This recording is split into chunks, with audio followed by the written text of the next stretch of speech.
Estamos na Escola de Psicologia para falar, enquadrado naquilo que é o 50º aniversário da Universidade do Minho, a parceria, a Comissão Organizadora Universidade do Minho e a Rádio Universitária, uma parceria tripla, não é a tríplice aliança, nem nada que o pareça, mas de qualquer das formas, esta vontade, junção de vontades, faz com que se percorra todas as escolas e institutos da Universidade do Minho e agora, no final deste mês de abril, dia 29, estamos na Escola de Psicologia da Universidade do Minho. Para aqueles que nos escutam, estas coisas normalmente não caem assim aos trambolhões, sim, nem nada que o pareça.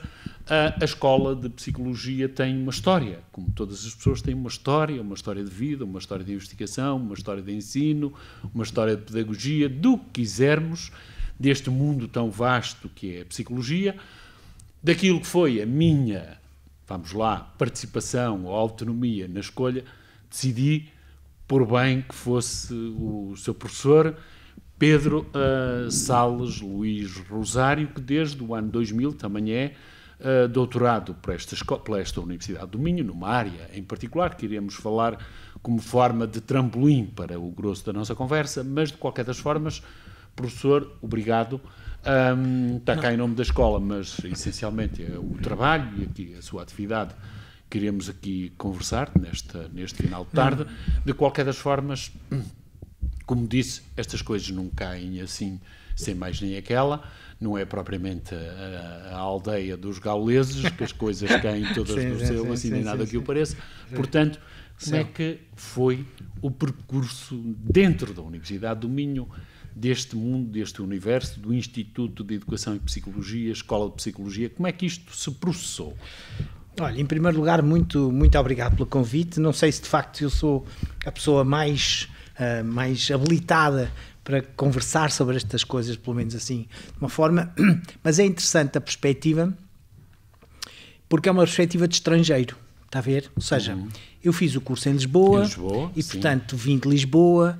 Isto aqui no Norte agora tem menos esta ideia de fronteira, mas naquela altura tinha uma ideia um bocadinho mais fechada. Eu era mouro, claramente mouro, portanto demorei muito tempo a deixar de ser mouro, o que é uma coisa engraçada, apesar de ter sido muito bem acolhido aqui na Escola de Psicologia.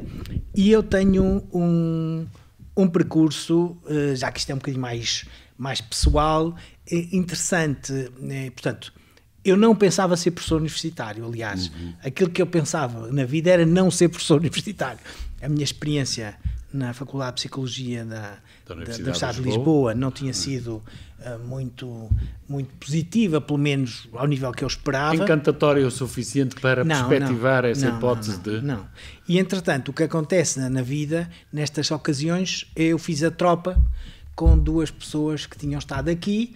Uma delas foi o professor Oscar, que estava aqui, e portanto, ele chegou à tropa depois de ter feito o doutoramento, e eu cheguei à tropa miudinho, saindo da universidade, não é? E, portanto, tudo aquilo que eu queria, claramente, era trabalhar numa escola, que era aquilo que eu tinha pensado. Portanto, eu era claramente psicólogo da educação. Tinha ficado um bocadinho desiludido, porque a perspectiva, naquela altura, era uma perspectiva pouco educacional, pouco instrutiva, que era a minha perspectiva, é aquilo que, de facto, eu depois desenvolvi, e agora desenvolvi. E, portanto, ainda que estivesse um bocadinho desiludido, a escola era a minha praia, digamos assim, era isso que eu estava a pensar. Pronto, lá no meio de grandes conversas, sabe que a tropa depois é muito intimista e as pessoas geram ali relações, apesar de não estarmos no ultramar, o nosso ultramar era Tavira, não era Tavira, era uma coisa, mas tínhamos que rastejar, tínhamos aquelas histórias todas para contar, também engraçadas, não é? Pronto. E, portanto, lá criámos aqui uma ligação e fui um bocadinho desafiado a apresentar-me ao doutoramento, não é? Eu tinha feito um mestrado um bocadinho especial, com umas técnicas e com uma análise estatística curiosa naquela altura, já muito desenvolvidas, as estruturas de equações estruturais, não é?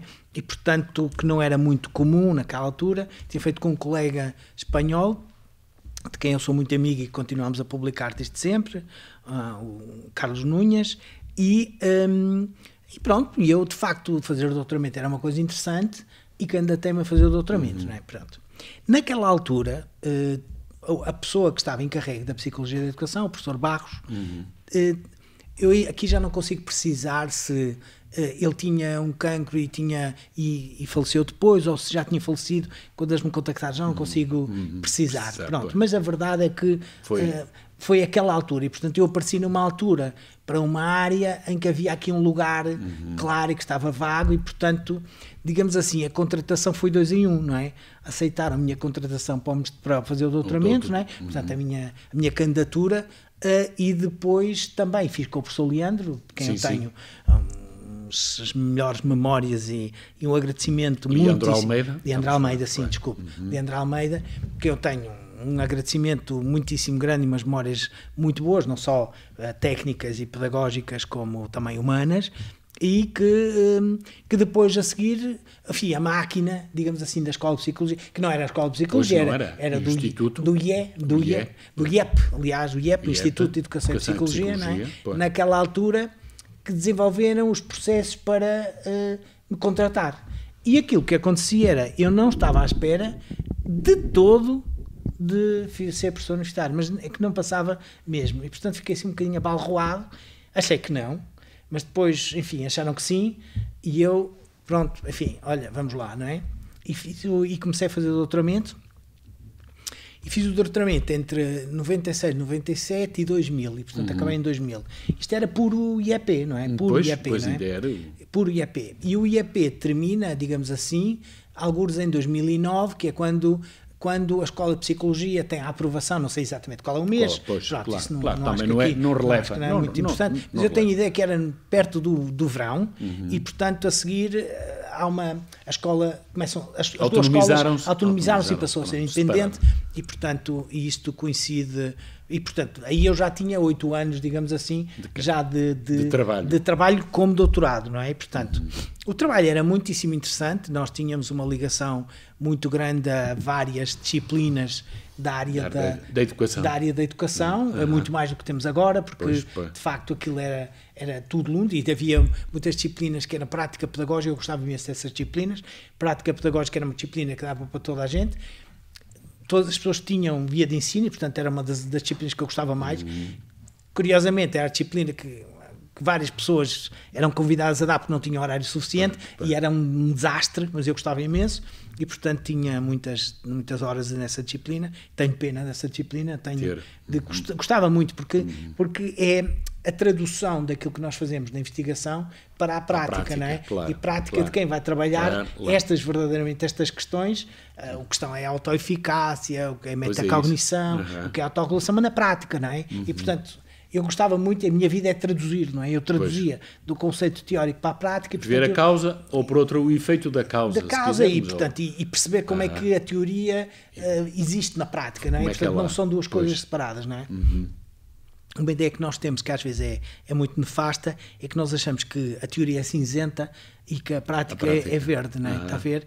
Então não estou a ver. Uma coisa muito engraçada, há uma história curiosa que é quando eu saí quando eu fui para o estágio, portanto, todos os psicólogos da educação todos os psicólogos fazem um estágio, não é, de 1 ano, e significa uma imersão no contexto.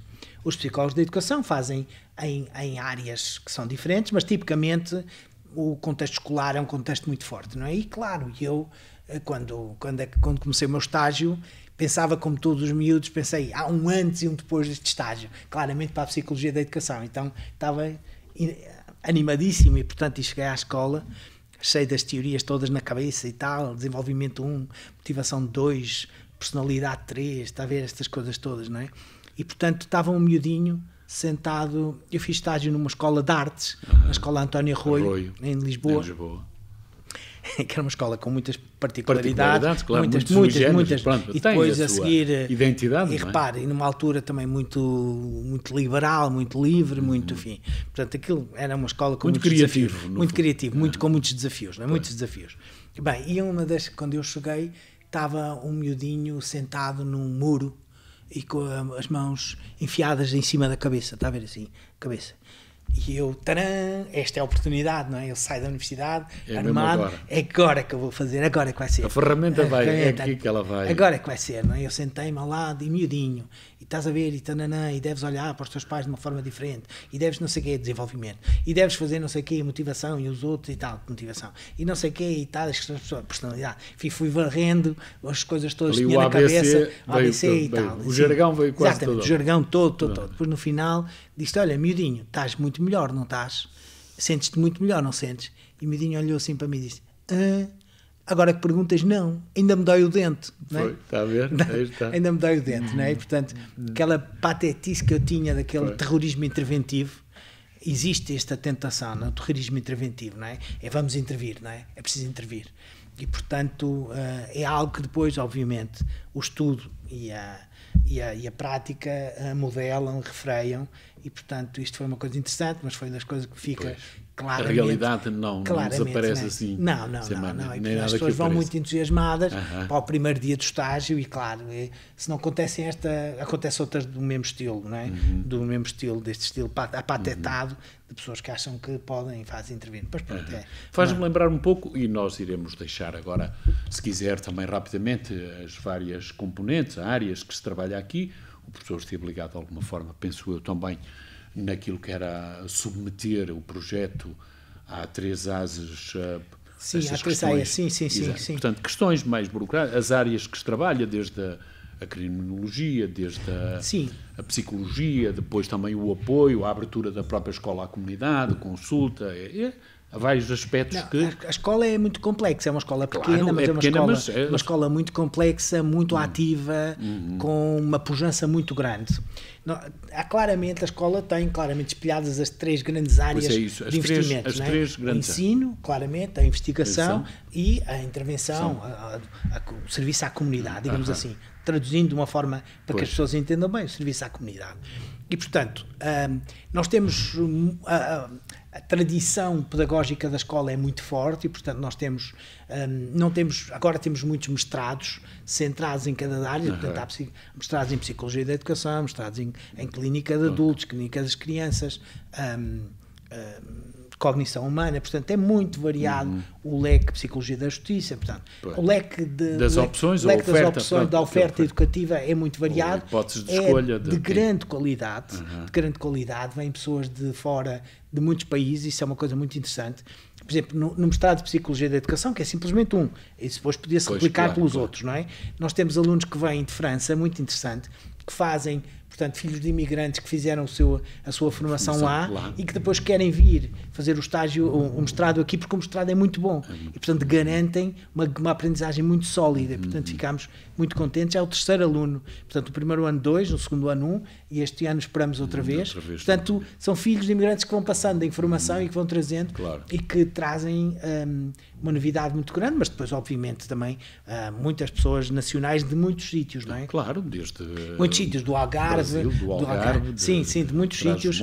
Lisboa, que vem. Supõe-se, que são centros de Coimbra, de referência na área são da boas conquistas, não é? São boas conquistas, não é? Sabe-se que vem de portanto, a escola tem uma oferta educativa muito pujante, muito forte, muito competitiva, é de facto muito boa. Tem uma investigação, essa sim, de elevada qualidade. Eu agora... pronto, isto aqui é um bocadinho suspeito, eu sou o diretor do Centro de Investigação e, portanto, tenho aqui um problema de interesse, não é? Um conflito de interesses, mas de facto a investigação... Tanta gente tem, não é por aí que será recriminado. Não, mas é de grande qualidade, grande qualidade. Portanto, aqui há uma preocupação muito grande com a qualidade, com fazer melhor, mas sobretudo com uma coisa muito interessante, que é uma preocupação grande da escola, que é a transferência do que nós fazemos, a tradução do que nós fazemos para a comunidade. E, portanto, há aqui uma preocupação de devolução daquilo que nós fazemos à comunidade. A investigação é muito boa, mas aquilo que acontece é os artigos são muito complexos, as análises estatísticas são complexíssimas e, de facto, repara, os médicos, as enfermeiras, os professores, os psicólogos que trabalham nas prisões, etc., não vão ler esta digamos assim, este jargão de psicologias com uma estatística tão pesada. E, portanto, nós temos que traduzir e temos feito um esforço muito grande e temos que continuar a fazer para conseguirmos traduzir para que as pessoas beneficiem. Sim, claro. Não só a comunidade académica beneficia da qualidade da nossa produção, mas também, Mas também, pronto, e temos tido muitos prémios, tem sido de facto muitíssimo interessante o que nós fazemos, não é? O último tema nesta área, e passaremos, porque isto está andando, isto é quase de senso comum de lá na Caprina, não é? Aquilo que é de conhecimento, psicologia em Lisboa, penso eu, se não foi sempre autónoma, quase sempre foi. A educação trabalha relativamente também autonomamente. Em Coimbra, quase a mesma coisa. No Porto, ciências da educação e psicologia ocupavam o mesmo corpo, edifício, ou pelo menos a mesma área. Aqui também foi, mas depois aconteceu o que aconteceu. É um bocadinho no sentido de fazer diferente, é um bocadinho, e agora percebi aquela defesa, ou pelo menos a apresentação, a exposição muito entusiasta e clara também do que é a Escola de Educação da Universidade do Minho. A Escola de Psicologia. A Escola de Psicologia da Universidade do Minho. Como é que isto funcionou? E ficamos aqui e avançaremos. Não, repare, eu acho que a questão aqui é... quando grande parte dos professores vieram desta formação anterior, Porto, Coimbra, Lisboa, sim. grandemente. Sim, repare, eu acho que isto é o que acontece na evolução natural numa casa de irmãos, não é? Ou seja, as pessoas vão crescendo e depois começam a ter autonomia e querem o seu espaço.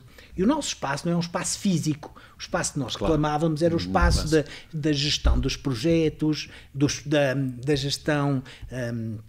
da oferta educativa, das lógicas de funcionamento, da gestão da investigação, da gestão da devolução à comunidade, do serviço à comunidade. O nosso serviço é muitíssimo bom, o serviço que nós prestamos à comunidade, portanto, na APSI, na Associação de Psicologia, e, portanto, há aqui um conjunto de questões que são muito marcantes. A escola foi crescendo, o embrião da escola, né? Claro. Ou seja, o embrião, a psicologia foi-se afirmando e, portanto, é uma coisa natural, normal, claro. Digamos assim. Não é o corte com o pai, nem com a mãe, não encaramos isto nem de uma forma negativa, nem de uma forma...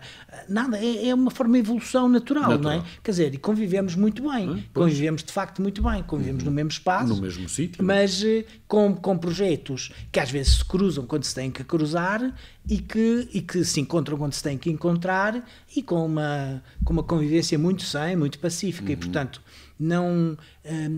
digamos assim, é o processo de evolução natural. É natural. O crescimento levou a que isso acontecesse. Repara, a universidade não tinha outro espaço, porque senão provavelmente teríamos estado noutro espaço, não é? E isso não quer dizer absolutamente nada. É normal, é o crescimento normal que as pessoas vão diversificando as suas opções e as suas preocupações e a sua intervenção e, portanto, vão encontrando um espaço para fazer isso. Não é aquela ideia de tempos de crise, de fraca autonomia, que os filhos aos 40 anos ainda vivem na casa dos pais. Não, aqui, repare, para nós a autonomia é uma coisa muito importante e para mim a autonomia e a autorregulação é muito importante. Ou seja, é isso, já lá iremos. Aquilo que nós criámos foi percursos claramente de autonomia e a autonomia tem que ter um respeito muito grande pelo espaço do outro e, portanto, aquilo que nós fomos fazendo foi desenvolvemos projetos e que ficamos todos contentes com o sucesso deles e imagino que o mesmo acontece deles para nós, não é? E, portanto, como é na engenharia, como é na biologia, enfim... A economia, a gestão tudo o que acontece na universidade nos alegra. Portanto, os 50 anos nós celebramos com toda a alegria, não é? E, portanto, sem as diferenças marcadas deste é aquilo, é o contrário, é festa, não é? É festa de todos, queremos celebrar e isso é que eu acho que é mais importante, não é? Essa ideia, não é? Aquilo que é sempre muito importante na psicologia, o que é a comunalidade, o que nos une, não o que nos separa. Está a ver? Esta é uma coisa muito importante. O que nos une é sempre muito mais importante do que aquilo que nos separa. Está a ver? A questão mais importante e a questão preocupante é quando nós vamos ao que nos separa e não ao que nos une. Por exemplo... Mas diga-me uma coisa, usando assim uma frase...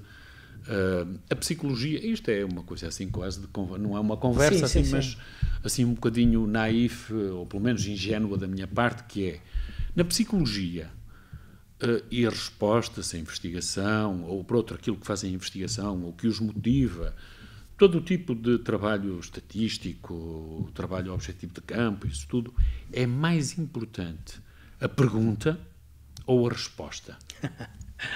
Se não fizer uma boa pergunta, se não tiver uma boa pergunta, nunca tem resposta, não é? Ou por outra, normalmente também se costuma dizer, e cito algures não sei quem, Victor Hugo, ou espero estar certo, ou Oscar Wilde, conhece as perguntas que os motiva, que os anima, e as respostas essas.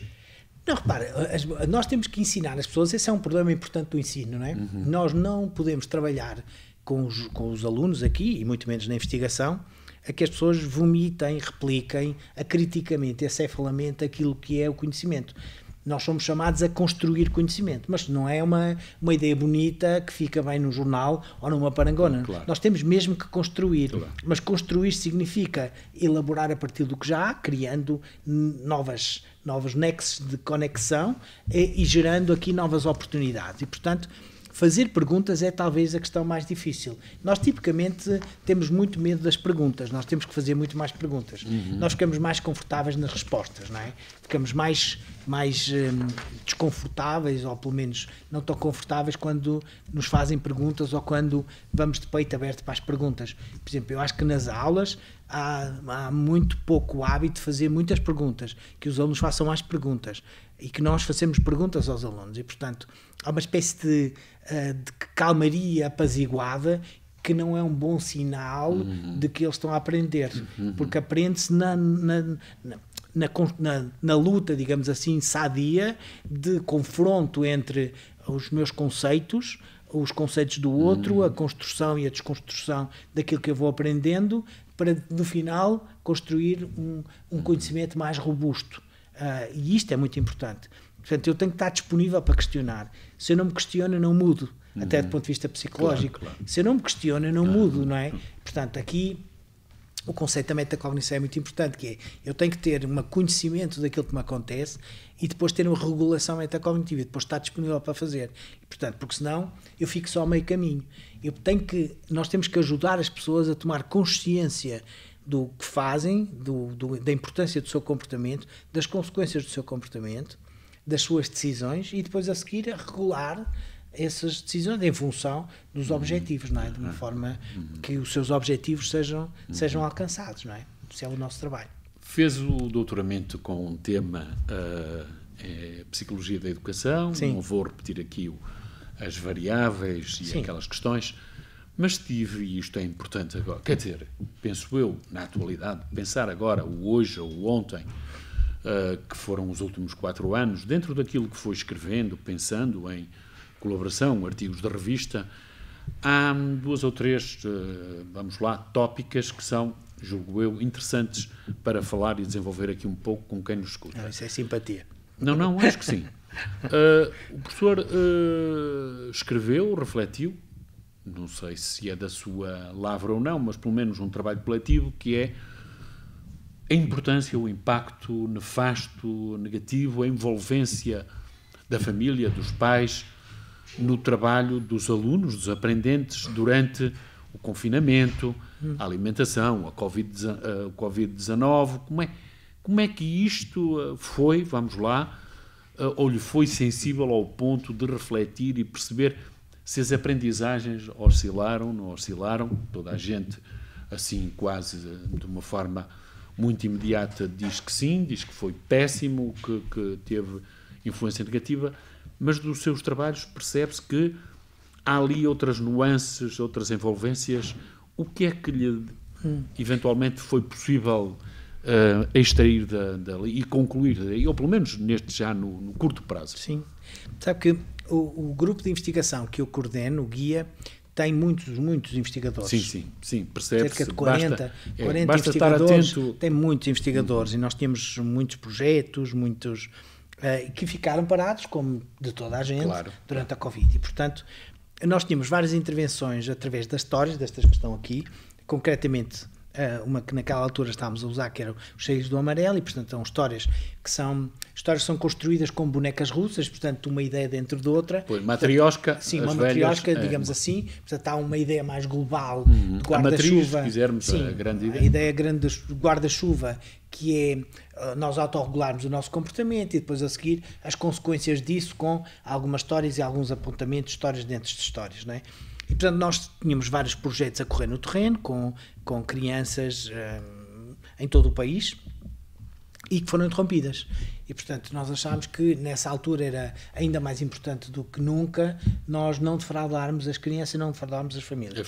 Então avançámos para um repto para a tecnologia e fizemos uma coisa que era a Covid-19 em Sarilhos, e, portanto, quem estava, usando a expressão do livro, quem estava em Sarilhos não éramos nós, era a Covid, não é? Porque nós não íamos desistir e nós montámos, digamos assim, um projeto educativo que respondesse às necessidades dos pais, um programa, de modo a que as crianças tivessem atividades de diferente natureza, quer de atividades mais lúdicas, quer atividades mais instrutivas, quer atividades de exercício físico, portanto uma dieta nutritiva muitíssimo variada de atividades educativas para desenvolver na Covid, e fazíamos isto no Instagram, não é? Pronto, e fizemos isso durante muitos meses a acompanhar as crianças.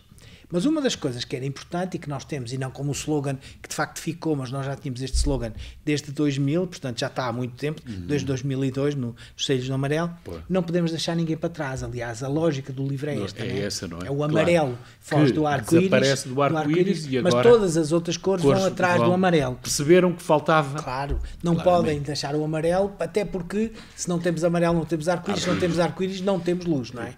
Portanto, uma vez uns miudinhos que estavam a trabalhar no projeto, foram a um museu e a senhora estava-lhes a explicar o arco-íris e tal, e estava-lhes a mostrar as cores do arco-íris e falou obviamente do amarelo, e os miudinhos disseram, não, estás enganada, o amarelo não está no arco-íris, temos que ir à procura do amarelo. E a senhora ficou um bocadinho preocupada, o que é que estão a ensinar estas crianças, estão a ensinar estas crianças, afinal que o amarelo não está no arco-íris, que erro científico e tal. Mas lá foi preciso explicar à senhora que os miudinhos estavam à procura de lutar. Porque, de facto, todos temos um amarelo que temos que ir à procura dele e que não podemos deixar. Amarelo porque são os nossos objetivos, amarelo porque são este aspecto que temos que melhorar. Todas as questões que nós temos que modificar no nosso comportamento são amarelos que nós temos que juntar todos os nossos recursos para ir atrás dele e para protegermos e modificarmos para o encontrarmos, no fundo, não é? Então nós fizemos esse trabalho na internet, mas claramente percebemos que há muitas crianças que não tinham internet. E, portanto, nós não podíamos deixar. E então fomos para a rádio. Então fizemos uma produção com uma das câmaras que estava connosco, que gravou connosco, com uma voz de rádio assim como a sua, assim, uma voz de rádio de um locutor, que gravou os textos e fazia um bocado como os folhetins antigos, está a ver? Uma coisa muito engraçada, não é? E discutia, e depois a seguir nós discutíamos com as crianças na rádio, portanto contava a história, depois havia um momento para discutir na rádio.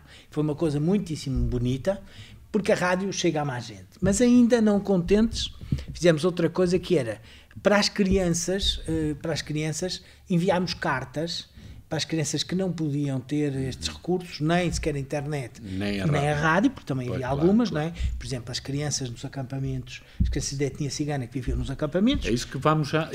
Não tinham uma coisa nem outra. Já lá vamos a esse tópico que me chamou muita atenção. O que encontramos foi uma forma de escrever cartas. Então o amarelo, que é a personagem, escrevia cartas, não é? E, portanto, estas cartas eram entregues pela PSP, Polícia de Segurança Pública da escolar, não é? E, portanto, ia aos acampamentos e entregava as cartas do amarelo de modo a que eles pudessem participar.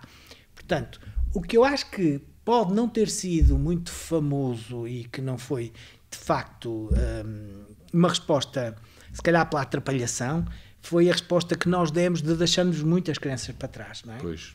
E, portanto, deixamos muitas crianças que não tinham internet, que não tinham apoio, ou que tendo internet a usavam mal, e, portanto, é claro que foi muito interessante os programas da televisão, isso acho que foi uma mudança diferente, foi uma resposta diferente, mas as aulas online tinham muita dificuldade.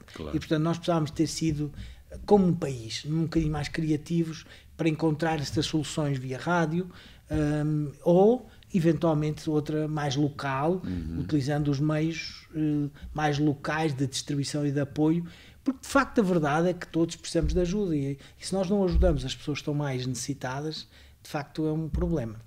Os nossos dados, já que diz, é uma coisa interessante, os nossos dados da investigação no que acontece que se chama Covid loss. Covid loss o summer loss é o efeito que fica de perda no verão, ok? E portanto os meninos típicos acabam as aulas em junho, tipicamente, meio de junho, os mais pequeninos um bocadinho perto do São João, portanto uma semana e meia depois ou 2 semanas depois, e depois a seguir não têm aulas até setembro.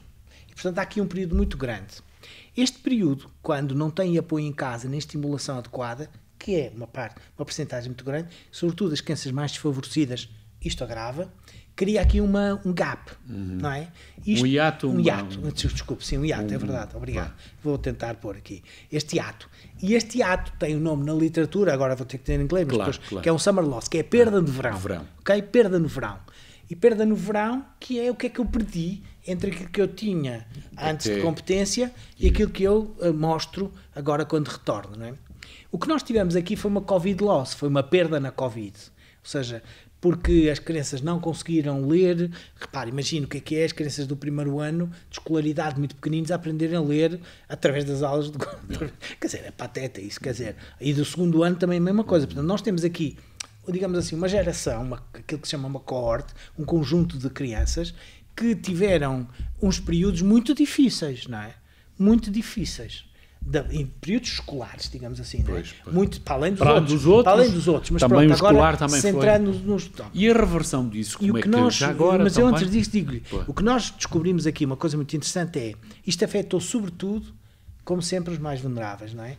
Pelo contrário, os outros tiveram crescimento. Portanto, não é verdade que a Covid foi uniformemente um momento mau. Traumática? Não. Porque as crianças tiveram os pais diferenciados e que estavam ali, que os podiam apoiar e que faziam jogos com eles e que os ajudavam a aprender. Pelo contrário, ainda aprenderam mais. Ergo, agora a conclusão é que, um dos seus livrinhos, o estudo acompanhado é central ou também é importantíssimo no desenvolvimento. É importantíssimo. Nós precisamos de apoio, está a ver? E, portanto, o que alguns destes miúdos tiveram foi pelas circunstâncias, porque estavam com os pais, porque os pais podiam, porque etc., tiveram um apoio extraordinário. E os miúdos mais competentes com esse apoio extraordinário cresceram. E cresceram mesmo. Desenvolveram-se. Tenho certeza que... Não, nós temos aqui dados. Cresceram.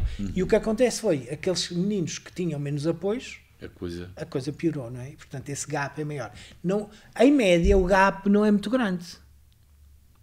Em média... Não é muito grande. Mas sabe, a média é aquela coisa. O António come um frango e eu não como nenhum, e os dois comemos meio frango. O que é uma coisa completamente mentira, porque abarbanhou-se à minha parte do frango. Abarbatou-se à minha parte do frango, não é? Então, nem pensar, não é? Já temos que depois resolver esse problema de outra maneira. Mas é muito interessante. Isto é os trabalhos que nós temos feito para tentar ajudar. Mas uma das coisas também que nos chamou a atenção é que do seu trabalho e dos grupos que trabalham, que é a aprendizagem autorregulada, toda uma série de elementos que giram ali nesse grupo de trabalho, o arco-íris, que é as tais cores do amarelo, mas também há grupos, penso eu, que estão com a comunidade romani. Sim. Já basta a estigmatização, basta todo o preconceito, que não vamos desenvolver muito mais. Como é que isso vamos lá, é trabalhado, sabemos, mas o retorno, aquilo que na mão, os trabalhos... Aí o que temos que aprender é como é que nós organizamos o grupo de investigação. Ou por outra, os falhanços educacionais são visíveis? Sim. São notórios? Voltando outra vez um pouco àquilo que anteriormente estava... Sim. O que nós temos que ver é, no grupo, nós todos trabalhamos a autorregulação, mas são muitos. E a autorregulação em estrela, em diferentes. Na autorregulação, por exemplo, no cuidado da alimentação e de como é que nós podemos melhorar, fazer esforços para que a alimentação seja mais saudável, esforços para, digamos assim, o sentido crítico, o pensamento crítico é uma coisa hoje muitíssimo importante, não é? O pensamento crítico, não é? Claro, e é preciso desenvolvê-lo, não é? Ou seja, as fake news vêm de que nós não somos capazes de pensar e, portanto, de pensar criticamente, somos acríticos na maior parte das vezes, e nós temos que ir treinando desde pequenos as crianças para que tenham um pensamento crítico, uma abordagem crítica à realidade, seja essa realidade a que seja de acordo com o seu nível de crescimento, não é?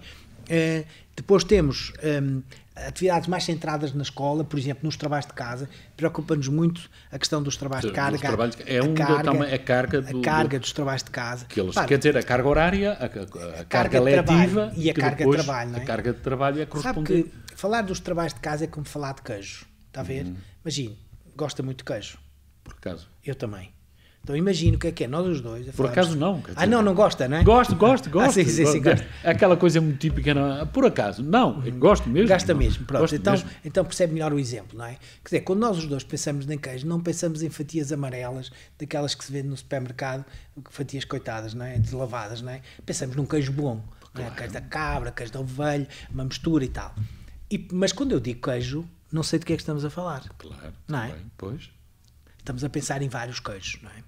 Os trabalhos de casa é a mesma coisa. As pessoas falam de trabalho de casa, mas têm vários entendimentos de trabalho de casa, alguns dos quais completamente errados. Exemplo, o trabalho de casa como um castigo, isso não é trabalho de casa.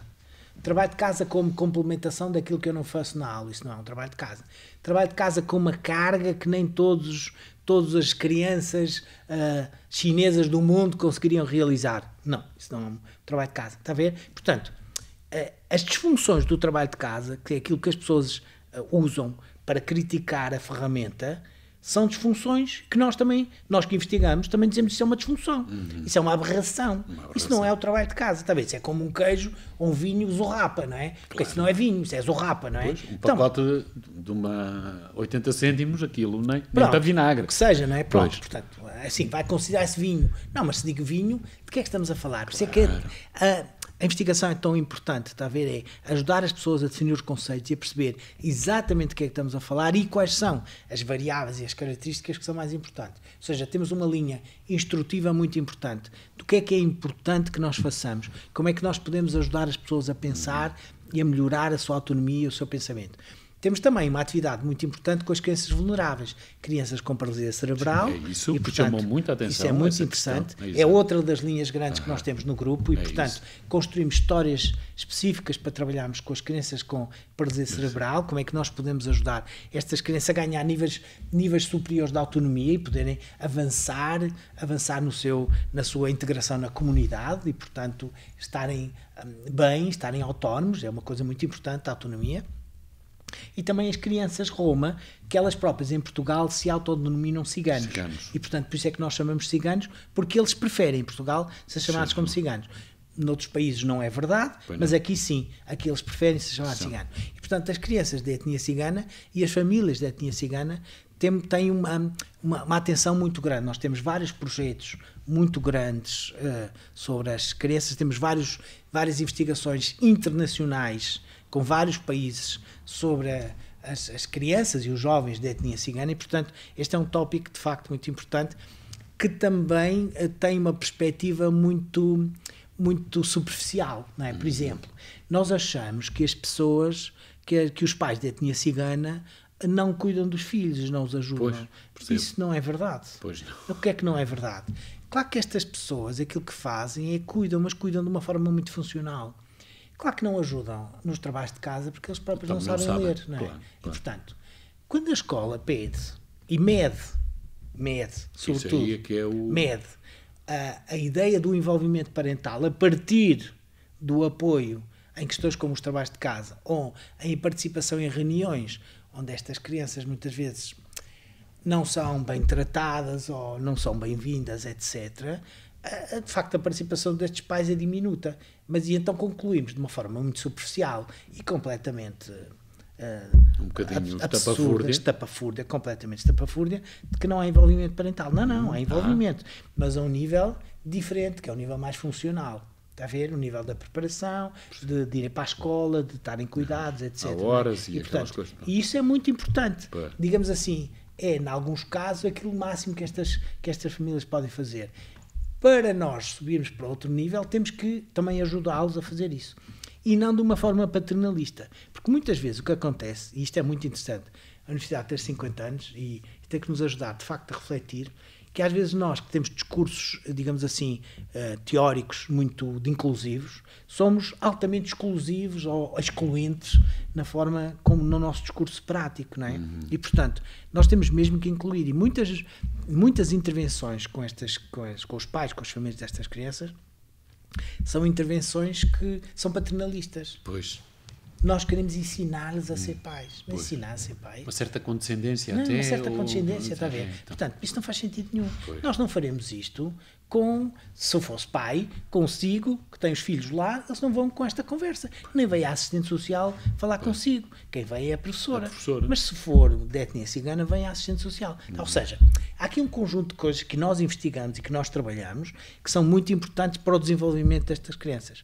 Sempre nesta lógica de o que nos une é muito mais do que aquilo que nos separa. Com os meninos que vêm de fora. Todas as comunidades que vêm de fora. O que nos une é sempre mais do que nos separa. E aquilo que nos separa, nós podemos aprender a unir-nos. Ou seja, nós temos alguns alunos de doutoramento, neste caso agora temos uma aluna chinesa de doutoramento.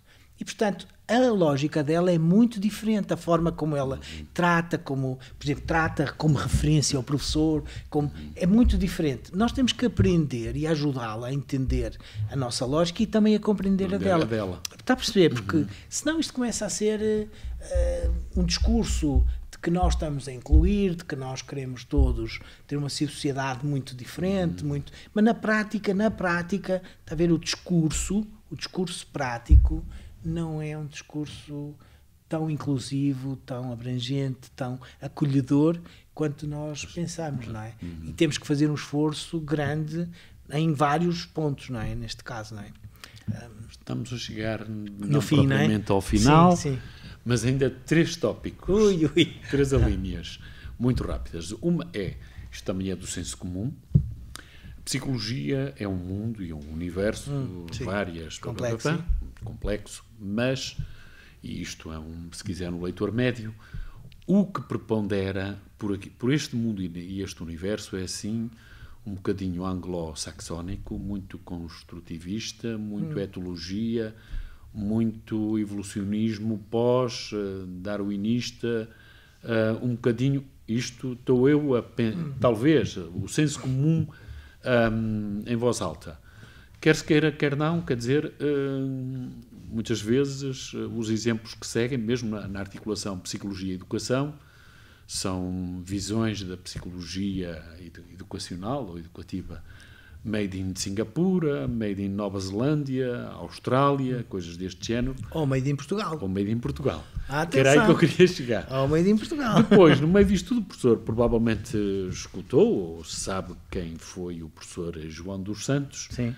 Portanto, como é que ele andou aqui, não é? Tira a mãe da boca, se não sabe por pergunta, os famosos livros das conferências e conversas da rádio, do Rádio Clube Português, ou algo assim do género.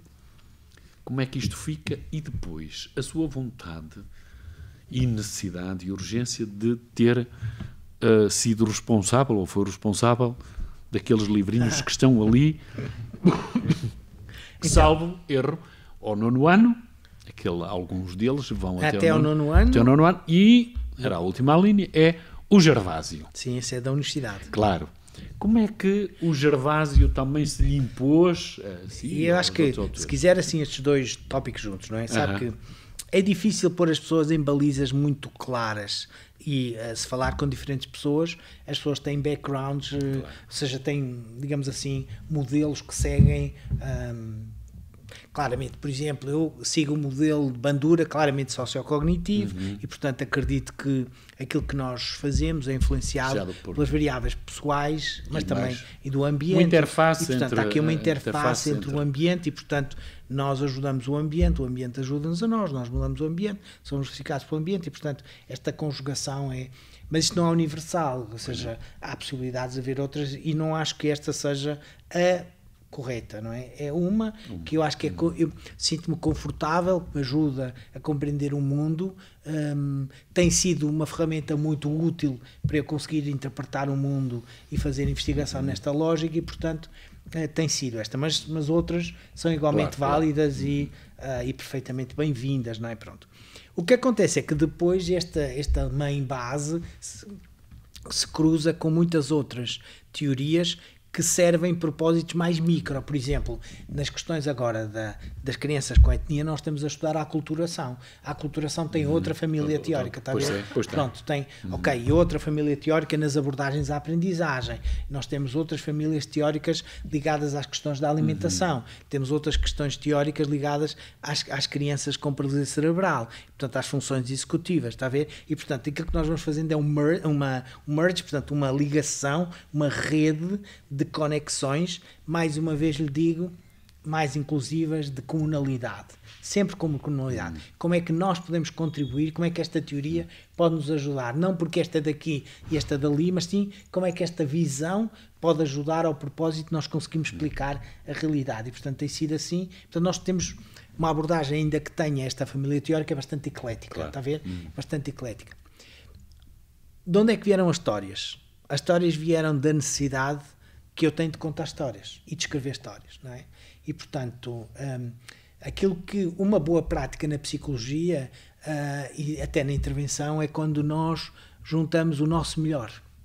E quando nós ancoramos aquilo que fazemos a partir do nosso melhor, é de facto muito interessante. Repare, nós temos agora um projeto de doutoramento com a Sara, que é treinadora de cães, é especialista nos cães e, portanto, aquilo que está a fazer trabalha com os cães, no processo de autorregulação, como é que os cães podem, com o programa que nós, com uma história que nós escrevemos, para ajudar as crianças a desenvolver a regulação emocional. Está a ver? Mas com o cão. Com o cão. E o cão ajuda as crianças. O cão ajuda as crianças, está a ver? E o cão vai para dentro da sala de aula. Eu poderia fazer isso? Não. Eu construí a história. Eu não podia fazer isso, porque eu não tenho ligação ao cão, eu não sou especialista no cão, portanto não tenho treino, mas ela sim. Está a ver? E, portanto, ela uniu aqui duas questões importantes, que é o amor à investigação e digamos assim, o gosto nesta área dos processos de autorregulação e da regulação emocional e da esperança, que é, de facto, uma coisa muito importante neste momento, não é? Há um capital aqui que nós precisamos ter de esperança com propósito, perceber para onde é que vamos e ligar àquilo que ela é tão boa a fazer, não é? Pronto, eu não sou tão bom nas histórias como ela é nos cães, mas pronto, fazemos o que podemos, não é? Fazemos o que podemos e construímos aqui. Esta linha é uma linha que nós exportamos, por isso é que eu acho que é importante, porque às vezes nós podemos ter este tique de que nós importamos tudo o que é científico. Pois, claro. E não. E não é? E não. E não mesmo. Esta linha é a linha da aprendizagem através de histórias. É uma linha que está no mundo e é uma linha que é construída por nós, fomos nós que a ligamos. Ou seja, que é esta linha, a partir das histórias nós trabalhamos conceitos, está a ver? E, portanto, é aquilo que se chama story tools, histórias ferramenta, não é? Histórias ferramenta. Utensílios, e, portanto, nós construímos isso e, de facto, a Associação Americana de Psicologia na área da autorregulação reconheceu isto como uma boa prática, dizendo que nós somos pioneiros e reconhecemos como pioneiros neste domínio, não é? E, portanto, isto é uma coisa importante, que eu acho que nos 50 anos é importante celebrar também isso. Ou seja, nós somos consumidores vorazes daquilo que vem de fora, é verdade, é verdade, mas nós também obrigamos os outros a comer os nossos nutrientes, não é? E, portanto, nós oferecemos aos demais nutrientes que são tão importantes que não podem ser ignorados. O nosso Serra da Estrela. Exatamente. O nosso queijinho de Serra da Estrela, não é? Que é impossível de ignorar, não é? Impossível de fechar os olhos, não é? Impossível. E, portanto, é incontornável. E isto eu acho que também é uma questão interessante. Nós temos muitos jovens que estão aqui que fazem coisas que são incontornáveis. Isto é que é importante. Ou seja, é possível, é um pequeno contributo, mas é incontornável. Porque de facto não há, é criativo, é importante. E nós estamos a marcar muito espaço. A psicologia marca muito espaço, não só em Portugal, no mundo luso, digamos assim, e luso brasileiro e luso se quisermos, daquilo que é o espaço da língua portuguesa, mas fora. Sim, percebo, fora. E isto é uma coisa muito importante. Ou seja, são pequenas práticas, são protocolos, em diferentes áreas. Isto é verdade, em diferentes áreas, não é? Nós, por acaso, agora estamos a falar aqui da área da psicologia e da educação, mas isto é válido para a justiça, é válido para a neuropsicologia, é válido para a psicologia clínica. São protocolos concretos que as pessoas vão desenvolvendo e que depois são usados por outros colegas noutros países, e portanto isso é de facto um elemento muito grande da transferência. Digamos assim, o la crème de la crème da transferência é quando nós conseguimos que qualquer coisa que nós fazemos aqui seja traduzida, e portanto quando nós traduzimos estes livros para inglês, agora para japonês, agora qualquer dia para japonês, está no processo, e portanto é de facto uma coisa lindíssima, porque estamos a conseguir chegar a meninos que nunca chegaríamos, não é? Nem na melhor das hipóteses. Portanto, é muito melhor interessante. Otimismo não... Ou agora os colegas da Albânia que vieram agora há pouquinho tempo e que ficaram entusiasmados e também querem, portanto, independentemente de depois conseguirmos ou não, só a ideia de que há aqui um interesse em poder utilizar isto como uma ferramenta, porque as histórias estão no nosso ADN, não é? Ou seja, as pessoas sentavam-se à volta de uma fogueira para contar histórias, não é? E a explicar o mundo, ao fim ou a entender também o mundo. Todos os nossos contos tradicionais, todas as nossas fábulas, a ideia de contar e de fazer de contar, ter uma moral da história, não é? Portanto, se nós usarmos as histórias com esta ideia de pedagógica, de poder ajudar a construir um conhecimento, de facto é muito importante. É muito importante, esse é o nosso objetivo. Chegamos ao final da nossa conversa. Passou, como vê e percebe, rapidamente. Rápido, sim. Quero agradecer a simpatia. O professor teve Pedro Salles Luís Rosário, também para se juntar a este leque alargado e vasto nas comemorações do 50º aniversário da Universidade do Minho, e esta foi a conversa à volta da psicologia, da escola da psicologia, do mundo e do olhar para o outro e para as outras e para todos a partir daquilo que é a sensibilidade e a criatividade. Professor, muito obrigado. Eu é que agradeço o convite, agradeço a iniciativa para festejar os 50 anos, também celebro os 50 anos, também damos aqui, desde aqui, os parabéns também a todas as pessoas que constroem os 50 anos todos os dias, não é? Porque estes 50 anos foram construídos todos os dias, não é? Portanto, temos que continuar a construir todos os dias para chegar a mais 50, e de certeza que sim. Outras pessoas serão entrevistadas, provavelmente já com telecomunicação, não é? Que tele não sei o quê, não é? Mas pronto, mas alguém fará este relatório. Este trabalho e este relatório. Professor, obrigado. Nada, obrigado eu. Um dia bom.